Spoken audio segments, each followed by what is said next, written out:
UPSC, TSPSC, APPSC aspirants. ప్రియాంబుల్లో ఉన్న socialist word ఎగ్జాక్ట్గా ఏం చెప్తుంది? స్టేట్ సోషలిజమా, డెమోక్రటిక్ సోషలిజమా? ఎగ్జామ్లో కన్ఫ్యూజ్ అవ్వకండి, క్లియర్గా చెప్తా. ఇండియన్ కాన్స్టిట్యూషన్ ప్రియాంబుల్ ప్రకారం ఇండియా ఒక సోషలిస్ట్ స్టేట్. ఈ సోషలిస్ట్ అనే పదంని 42nd కాన్స్టిట్యూషనల్ అమెండ్మెంట్ 1976 ద్వారా అఫీషియల్గా యాడ్ చేశారు. కానీ 1976 ముందు కూడా సోషలిజం స్పిరిట్ ఉంది. అదెక్కడా?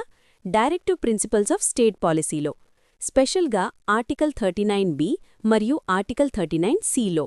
ఇండియన్ సోషలిజం అంటే స్టేట్ సోషలిజం కాదు. స్టేట్ సోషలిజం అంటే రీసోర్సెస్ మొత్తం నేషనలైజ్ చేయడం, ప్రైవేట్ ప్రాపర్టీని పూర్తిగా అబాలిష్ చేయడం. ఇండియా ఫాలో అయ్యేది డెమోక్రటిక్ సోషలిజం, అంటే డెమోక్రటిక్ మెథడ్స్ ద్వారా ఇన్కమ్ ఇనీక్వాలిటీని తగ్గించడం, సోషల్ జస్టిస్ని ప్రమోట్ చేయడం.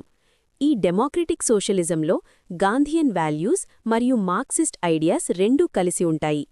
సుప్రీంకోర్టు కూడా చెప్పింది, ఇండియన్ సోషలిజం మెయిన్ ఎయిమ్ ఏంటంటే ఇన్కమ్ డిస్పారిటీస్ని రెడ్యూస్ చేయడం, వర్కింగ్ పాపులేషన్ లివింగ్ స్టాండర్డ్స్ని ఇంప్రూవ్ చేయడం. అందుకే ఇండియాలో ప్రైవేట్ ప్రాపర్టీని రెగ్యులేట్ చేస్తారు, కానీ అబాలిష్ చెయ్యరు.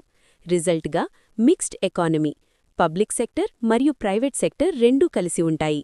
MCQ time. ఎగ్జామ్